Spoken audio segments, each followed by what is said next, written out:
Justice Ranjana Prakash Desai, जो कि supreme court की जज रही हैं, 5वीं महिला सर्वोच्च न्यायालय की न्यायाधीश रही हैं, वो प्रेस काउंसिल ऑफ इंडिया की अध्यक्ष बनने जा रही हैं। इन्होंने अपना सफर बॉम्बे हाई कोर्ट से एज अ लॉयर शुरू किया, फिर हाई कोर्ट ऑफ बॉम्बे में ही जज रही, फिर सुप्रीम कोर्ट ऑफ इंडिया में जज रही, उसके बाद चेयरपर्सन रही electricity appellate tribunal.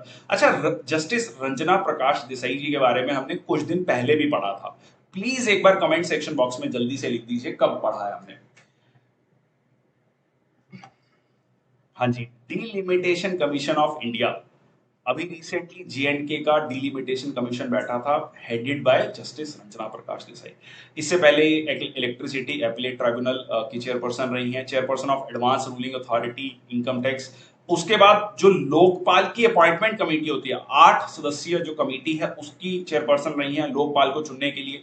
Lokpal and Lokayukta act 2013 में जो लोकपाल चुनने की प्रक्रिया है, उसके अध्यक्ष रही हैं।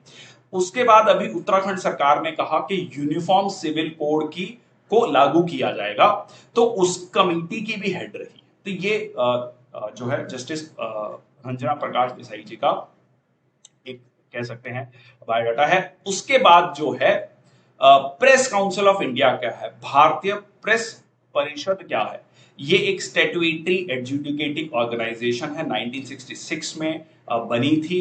उसके बाद एक एक्ट पास किया गया, ठीक है, एक्ट पास किया गया, इसीलिए ये स्टैट्यूटरी ऑर्गेनाइजेशन है। क्वेश्चन पूछा जाएगा कि ये non statutory non constitutional body है, so it is a wrong statement.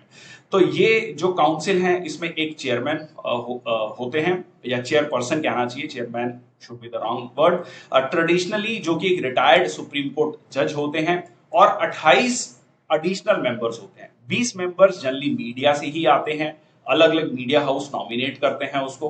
5 members Lok Sabha Rajya Sabha से आते हैं, एक साहित्य अकेडमी से, एक यूजीसी से, एक बार काउंसिल ऑफ इंडिया से। काउंसिल का काम क्या होता है, इन्वेस्टिगेट करना, रिपोर्ट इशू करना, और अगर जो प्रेस को लेकर, देखिए प्रेस क्या है, सेल्फ रेगुलेटेड है, self regulatory watchdog of the press, for the press, by the press. जैसे हम कहते हैं ना, ऑफ द डेमोक्रेसी क्या है, of the people, for the people, by the people. तो यहां पर भी सीधा सीधा सेल्फ रेगुलेशन, क्योंकि ऑल ओवर द वर्ल्ड अगर आप देखेंगे freedom of the press is very important, जिसको कई बार हम चौथा स्तंभ भी कहते हैं डेमोक्रेसी का। तो यहां पर उसको भी यही कहा गया है, ठीक है। तो ये कहा गया कि इसमें ये वार्न कर सकते हैं उनको, जो है चेतावनी दे सकते हैं, बट ये आखिरी वाला पॉइंट जरूर पढ़ लीजिए, इनके पास कोई भी पावर नहीं है to enforce nor impose any penalty on individual journalist and publications.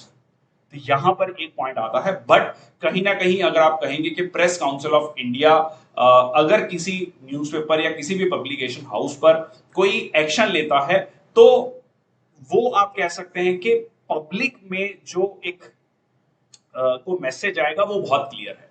कहीं ना कहीं एक उसके लिए एक विषय होगा सोशल मीडिया पे जिस पे डिस्कशन होगा, तो जल्दी ऐसा अवॉइड होता है। Media houses press council of India के द्वारा जो कह लीजिए रेगुलेशंस जारी की जाती हैं, या जो एडवाइजरीज जारी की जाती हैं, उनको माना जाता है।